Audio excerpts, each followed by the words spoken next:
宣召：主啊，你有永生之道，我們還跟從誰呢？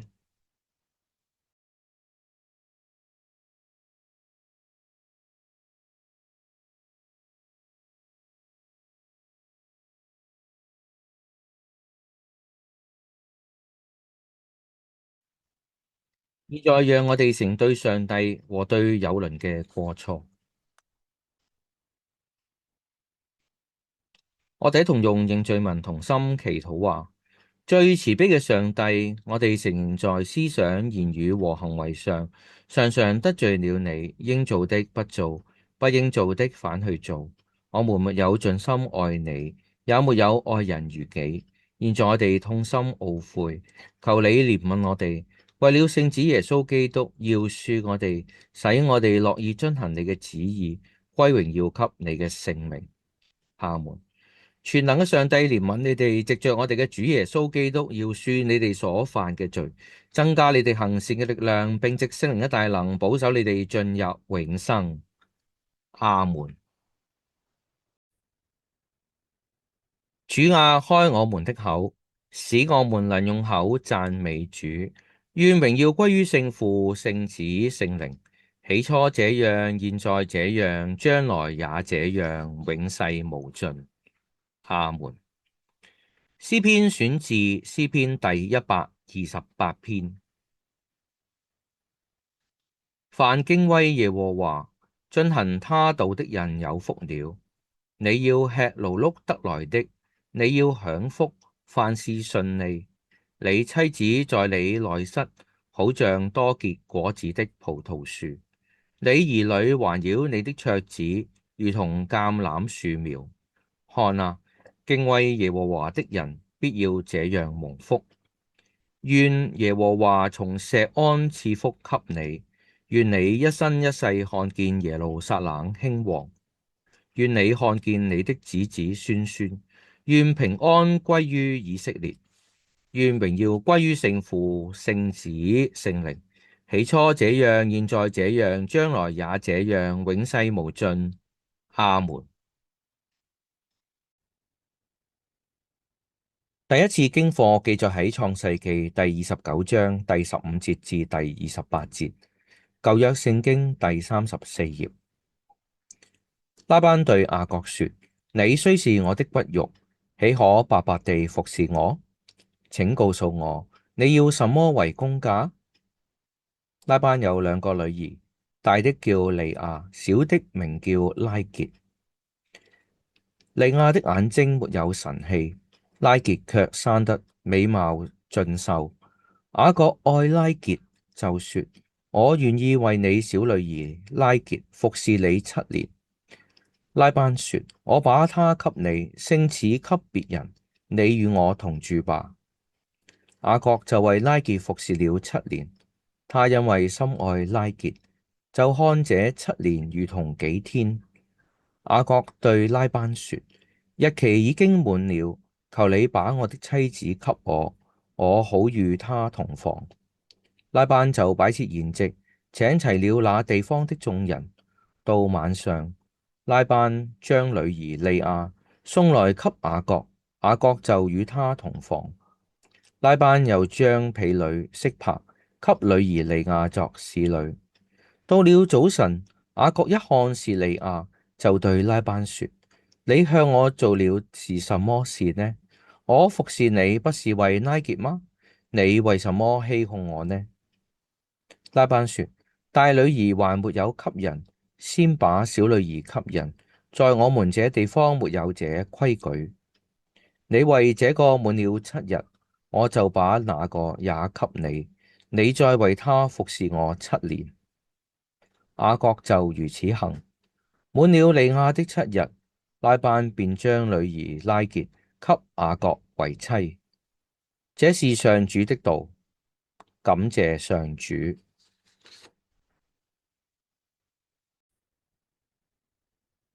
第二次經課記載在羅馬書第8章第26節至第39節，新約聖經第218頁。況且我們的軟弱有聖靈幫助，我們本不曉得當怎樣禱告，只是聖靈親自用說不出來的嘆息替我們禱告。監察人心的，曉得聖靈的意思，因為聖靈照着上帝的旨意替聖徒祈求。我們曉得萬事都互相效力，叫愛上帝的人得益處，就是按他旨意被召的人。因為他預先所知道的人，就預先定下效法他兒子的模樣，使他兒子在許多弟兄中作長子。預先所定下的人，又召他們來；所召的人，又稱他們為義；所稱為義的人，又叫他們得榮耀。既是這樣，還有什麼說的呢？上帝若幫助我們，誰能敵擋我們呢？上帝既不愛惜自己的兒子，為我們眾人捨了，豈不也將萬物和他一同白白地賜給我們嗎？誰能控告上帝所揀選的人呢？有上帝稱他們為義了，誰能定他們的罪呢？有基督耶穌已經死了，而且從死裏復活，現今在上帝的右邊，也替我們祈求。誰能使我們與基督的愛隔絕呢？難道是患難嗎？是困苦嗎？是逼迫嗎？是饑餓嗎？是赤身露體嗎？是危險嗎？是刀劍嗎？如同經上所記，我們為你的緣故終日被捕，我們為你的緣故終日被殺，人看我們將宰的羊。然而靠着愛我們的主，在這一切的事上已經得勝有餘了。因為我深信，無論是死是生，是天使，是掌權的，是有能的，是現在的事，是將來的事，是高處的，是低處的，是別的受造之物，都不能叫我們與上帝的愛隔絕。這愛是在我們主耶穌基督裏的。這是上主的道，感謝上主。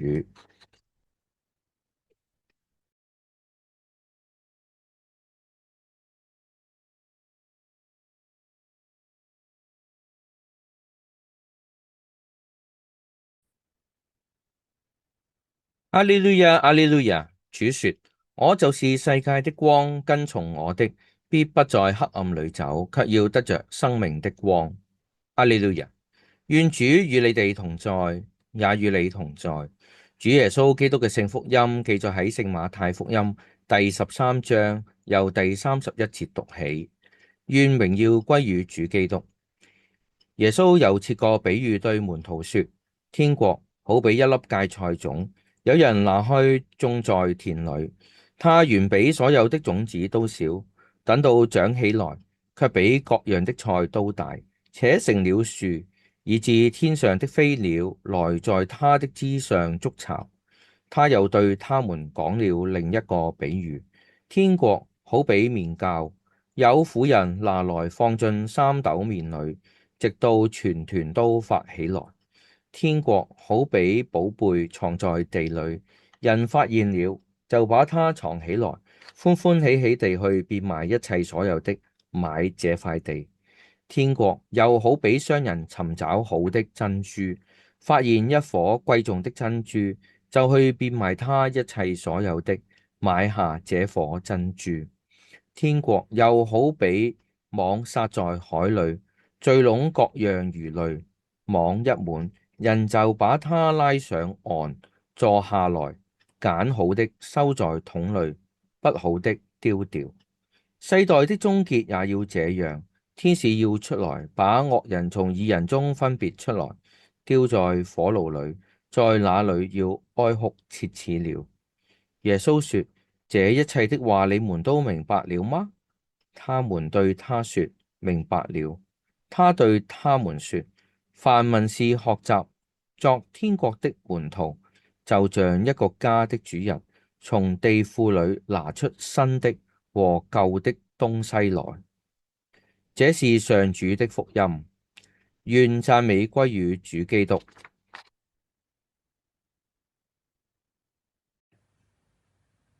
各位主內兄弟姊妹，今日係2026年7月26號聖靈降臨期第9主日因為咧係驚過跟住打風啦，咁影響，所以今次咧講到係錄音先係啦。好，咁今日嘅福音經課馬太福音13章第44節，耶穌講一個比喻，天國好比寶貝藏在地裏，人發現了就把它藏起來，歡歡喜喜地去變賣一切所有的，賣這塊地。乜嘢係人生最寶貴嘅、最重要嘅？人有不同嘅想法，唔同嘅年紀有唔同嘅考慮有人認為愛情啦，有人認為自由啦，有人認為咧係最深愛嘅人啦，等等係啦。我哋好多時候都會不惜任何代價，為咗得到自己最珍重、最認為重要嘅嘢耶穌講呢個比喻嘅時候咧，就係呢個人咧發現一個寶藏好緊要、好珍貴、非常之有價值，於是佢變賣佢所有嘅嘢，就要買呢塊地，要得到呢個寶藏啦。如果我哋領悟到我哋嘅信仰、認識上帝係人生最重要嘅事情嘅時候，咁咧就會熱切嘅追求，排除萬難，甚至付出沉重嘅代價都要得到佢。有啲人甚至犧牲生命添係啦，走上殉道添點解呢啲人咁傻咧？點解要命都唔要咧？原來佢明白到喺信仰嘅過程，喺得到上帝嘅道係人生最重要嘅嘢，故此付出生命又如何咧？咁樣45節耶穌就話：天國好比商人尋找好的珍珠，發現一顆貴重的珍珠，就去變賣他一切所有的，買下這顆珍珠。又係啦，呢個人咧係變賣佢所有嘅嘢，變賣所有嘅嘢，同第一個人一樣我要得到呢粒咧珍貴嘅珍珠。呢個人咧係揾到係好緊要，有啲人揾唔到，有啲人唔知道嘅，所以我哋要窮我哋最大嘅努力去揾出生命最重要嘅嘢。當然啦，我哋揾到之後亦都要介紹俾人信仰幾咁珍貴咧，咁樣係啦。為咗得到呢粒珍珠，就賣晒佢所有嘅嘢，所有嘅嘢有粒珍珠就得啦不枉此生。因為呢個珍珠，呢個信仰係生命最重要嘅人。人嘅悲哀其中一樣就係將重要嘅嘢就作為唔重要，將唔重要嘅嘢又當為重要搞錯咗，咁就弊啦。好，錢重唔重要重唔重要咧？有咩重要嘅錢愛情緊唔緊要自由緊唔緊要成就緊唔緊要身份地位權力等等緊唔緊要有乜嘢比呢啲更為重要嘅嘢咁我哋基督徒，我哋梗知道咩最重要啦係啦，要將我哋嘅生活要表現出嚟先得係啦，要好似耶穌嘅比喻咁樣，發現咗呢個寶藏，發現呢粒珍珠咧，係將所有嘅嘢都唔要，為要得到呢個寶藏，呢個珍珠，呢個信仰我哋嘅生活上、態度上，我哋嘅精神時間等等，都要作出同樣嘅態度去對待我哋嘅信仰先得噶嘛，係咪？係啦。我哋有幾多嘅時間咧付出去對我哋嘅信仰咧？我哋有冇付出啲代價咧？係啦，好多時我哋好多理由嘅係啦，去好好嘅去對待、珍重我哋嘅信仰我哋好多忙生活逼人為咗三餐人在江湖等等，好多理由我哋應該付出更多嘅時間、更多嘅精神心思去識培育我哋嘅信仰嘅呢個人咧乜都唔要咯，買晒所有為咗得到咧呢個寶藏，呢個珍珠係啦。當我哋將目標將目標擺咗一個，當人生聚焦喺一個目標嗰度，集全身嘅力量係啊，全副精神都係一個目標，咁個成功嘅機會就好大啦，係咪？所以如果將我哋盡全身嘅力量、全身嘅時間、生存時間擺喺我哋信仰，咁就點會唔成功咧？係啦。咁你話我可唔可以變埋一半啊？咁唔好變埋我所有啦，我一半啦，一半唔夠，我哋4分3得唔得啦？可以講下價咁樣。咁你自己諗下，係得唔得咧？咁嘅時候得唔得到最珍貴嘅嘢咧？喺信仰呢個旅途裏邊，要進入上帝嘅國度呢個過程裏邊，靈性嘅提升等等，唔係一條平坦嘅道路，更加唔係一條康莊大道係有好多嘅困難嘅。耶穌講過一個撒種嘅比喻啦，有啲種子落喺路旁，就俾飛鳥食咗去，就係俾惡者奪走咗去啦。有啲種子落喺淺土嘅石頭地上，生唔到根噃。遇到困難啦，遇到迫害咧，就跌倒啦。有啲留喺荊棘裏邊生長咗。人到咗錢財，受到錢財嘅迷惑，受到世間嘅憂慮就生長唔到出嚟俾荊棘擠住咗。人生在世會有困難嘅，會有考驗嘅，挑戰嘅呢啲都係令到我哋不斷成長、不斷進步嘅，唔係特登阻我哋成長，而係相反幫助我哋成長。就好似學生一樣，要勤奮嘅溫習要經過考試，要考試嘅考驗嘅，先至能夠學有所成嘅。又有好似打機咁樣要不斷升呢話呢個電子遊戲要升呢，即係升 level， 即係提升你個等級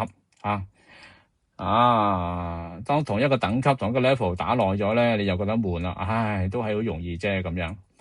要咧去玩高啲嘅 level、高啲嘅等級嘅遊戲咁先有挑戰，先好玩嘅成日停留喺同一個 level 咧，係冇 level、冇挑戰、冇困難咧，就唔能夠成長啦。人生一樣，面對挑戰困難，你就成長。你會問信仰點解咁難呢？容易啲咪好咯，多啲人得到咪好咯，容易得到咪好咯。但係人生就係咁樣，越珍貴嘅嘢係越難得到嘅，咁咧人先至更加珍惜嘅喎。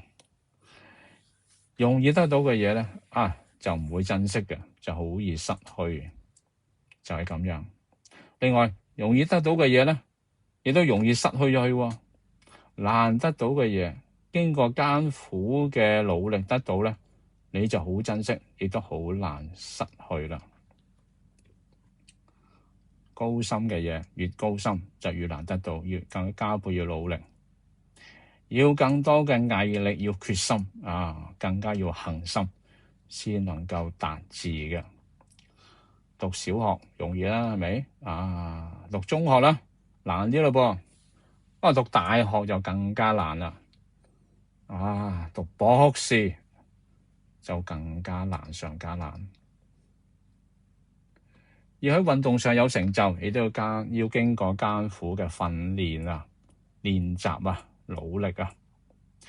如果我哋想靈性進步要更多得到基督嘅愛，能夠以基督嘅心為心，都係一樣。必須經過好多嘅努力、毅力、恆心。有人以為做基督徒好容易其實亦都係好艱難嘅。信仰係好容易決志係好容易，洗禮就係容易啲。但係將你個決志、決心跟隨基督呢一個決心去實踐就難啦。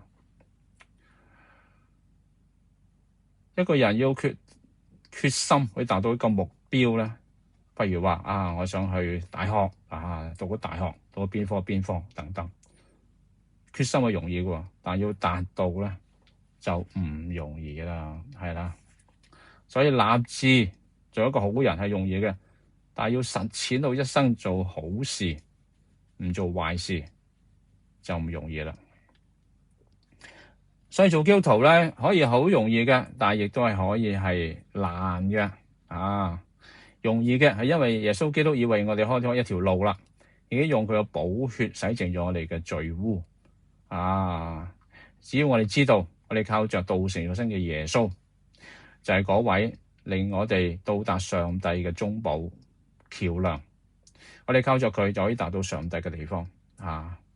決志洗禮呢啲都比較容易嘅，但係要實踐主耶穌基督嘅教導就比較難啦。要達到耶穌高嘅要求咧，就更加難啦。其實耶穌嘅要求咧係好高嘅，甚至係絕對嘅，唔係我哋一時可以達到嘅，要靠着神嘅恩典先可以達到。如果你達到，就真係非常之恭喜你啦，都係我哋嘅福氣，上帝嘅恩典。耶穌教導我哋話，人嚟到我呢度，若不愛我勝過愛自己嘅父母、妻子、兒女、兄弟姊妹和自己的性命，就不能作我的門徒。你睇下，做門徒要犧牲咁多嘢，甚至性命。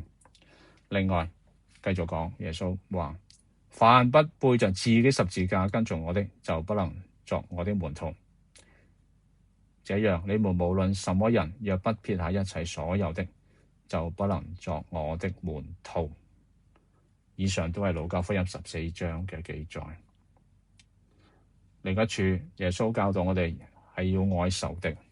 之後佢咁講，所以你們要完全，像你們的天父完全一樣。馬太福音5章48節，要完全，哇！去到絕對嘅地步。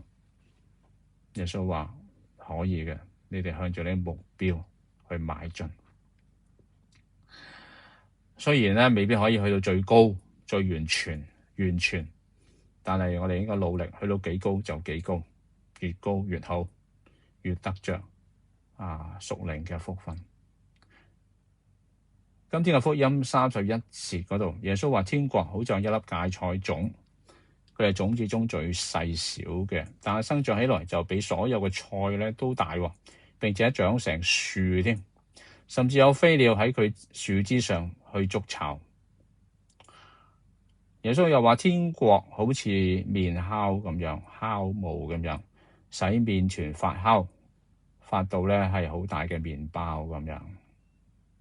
上帝嘅道喺一個人嘅心中，起初即係好細小嘅，甚至唔察覺嘅。但係最緊要有一有咧就犀利啦，又可以慢慢嘅生長長大。一有咗呢粒種子，一有咗呢粒嘅芥菜種，一有咗呢個麵酵咧，雖然開始係好細，但係可以發展到好大，甚至無可限量嘅。喺芥菜喺呢個撒種嘅比喻裏邊，耶穌話落喺好土嘅種子咧，可以生長成30倍、60倍，甚至係100倍添。生長係有一個過程嘅，一粒芥菜種成為一棵樹係要時間，係要經過人悉心嘅照料，然後漸漸生長成為樹啦。酵母加入咗麵團之後，要經過時間去烘焙啦，一啲時間之後啦，就先至能夠成為大嘅麵包啦。唔係咧，即刻就變咗出嚟。係啦，信仰都係要時間嘅，要一步一步嘅成長，唔可以貪快嘅。要按照上帝嘅意思同埋佢安排，按照時候結果子。人情況不同要需要階段嘅成長，有啲快啲，有啲慢啲由初階到中階，由中階再去到高階除咗少數例外之外咧，唔會話立刻就跳到高階嘅。正如我哋讀小學就到中學啦，然後先到大學啦。好少人咧可以由小學啦即刻跳到大學。今天嘅第一次經課創世記第29章，雅各係用咗7年再加7年，先至得到佢心愛嘅妻子拉結，總共用咗14年嘅時間先至得到呢位愛妻佢都幾用心良苦，好多嘅努力係啦。第二次經課羅馬書第8章係啦，呢度咧好大嘅提醒，我哋要努力，要靠着聖靈嘅幫助，先至可以同基督嘅愛有聯繫嘅，唔會隔絕嘅。所以就算係患難啦、困苦啦、逼迫啦、飢餓啦，甚至係赤身露體、危險、刀劍咧，都呢啲困難咧，都唔會使我哋同耶穌基督嘅愛隔絕，唔會同耶穌隔絕，唔會同上帝嘅道隔絕，唔會同上帝隔絕嘅。困難係一定有，讓我哋排除萬難，讓我哋向着高嘅目標邁進，去得幾多越高越好。願上祝福我哋，帶領我哋，係啦，鼓勵我哋，係啦，安慰我哋，輔助我哋。但願榮耀歸於聖父、聖子、聖靈，起初如此，現今如此，後來亦如此，永無窮盡。阿門。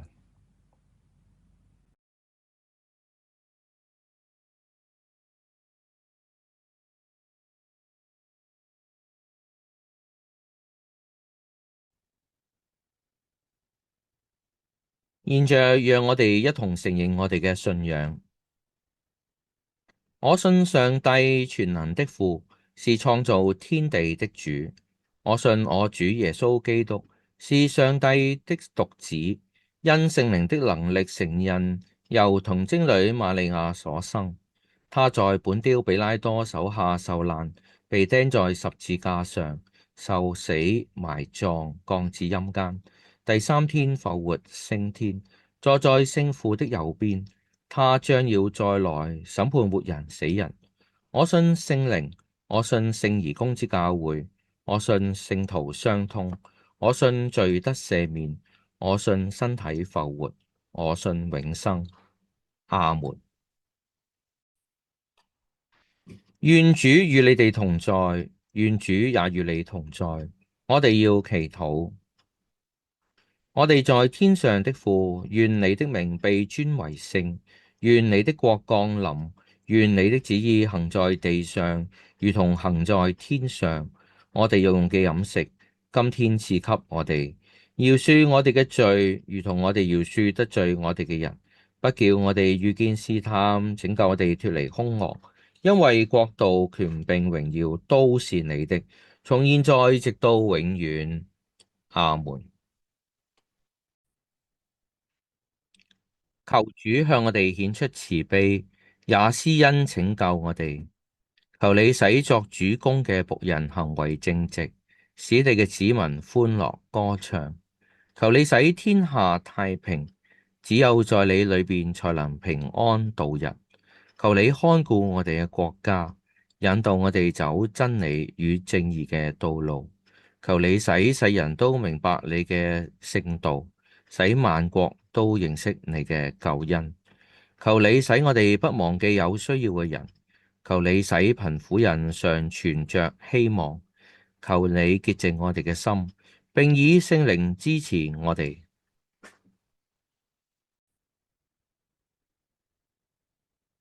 聖靈降臨期第9主日嘅祝文。上帝啊，凡倚靠你的人，你必保護；凡離開你的人，就沒有力量，也不能聖潔。求你多施憐憫，治理引導我哋，使我哋能度過短暫嘅今世，至終不失來世嘅福。藉賴我哋嘅主耶穌基督而求聖子和聖父、聖靈，唯一上帝一同永生，一同掌權，永世無盡。阿門。求平安祈禱。至聖嘅上帝，一切潔淨嘅心願、正直嘅意念、公正嘅行為，都是從你而來。求你將世上不能給嘅平安賜俾我哋，使我哋能專心奉行你嘅旨意，並且因依靠你，不怕仇敵，可以安居樂業。這都是靠我哋嘅主耶穌基督嘅憐憫。阿門。求恩佑祈禱。全能永生嘅天父，你已經帶領我哋平安到這新嘅一天。求你保佑我哋今天不犯罪，也不被困難所壓倒，引導我哋，使我哋所做嘅一切都能完成你嘅旨意。這都是靠着我哋嘅主耶穌基督而求。阿門。我哋一同用總謝文同心祈禱。全能嘅上帝，賜萬恩嘅父，為了你對我哋嘅和對萬人嘅良善慈愛，我哋誠心感謝你，我哋讚美你，因為你創造我哋，保護我哋，並將今世各樣嘅福賜俾我哋。我哋特別讚美你無比嘅愛，藉着耶穌拯救世人，並賜給我哋受恩嘅方法和榮耀嘅盼望。求你使我哋認識你嘅恩惠，能真誠讚美你。不但在口頭上，也在生活上，奉獻自己為你服務，一生行聖潔正義嘅事，這都是靠我哋嘅救主耶穌。願尊貴榮耀歸於聖父、聖子、聖靈，永世無盡。阿門。求允祈禱。全能嘅上帝，你賜恩使我哋在這時同心祈禱。你曾藉着你嘅愛子耶穌基督應許話：若有兩三個人奉佢嘅名集合禱告，你必在他們中間。現在我哋心所願、口所求，若是對我哋有益，求你成全，使我哋明白你嘅真道，得享永生。阿門。我哋要頌揚主，感謝上主。我哋同用聖保羅祝文祝禱。願我主耶穌基督嘅恩惠、上帝嘅慈愛、聖靈嘅團契，常與我哋眾人同在。阿門。讓我哋一同接受上主嘅賜福。願全能嘅上帝、聖父、聖子、聖靈賜福俾你哋，保護你哋，直到永遠。阿門。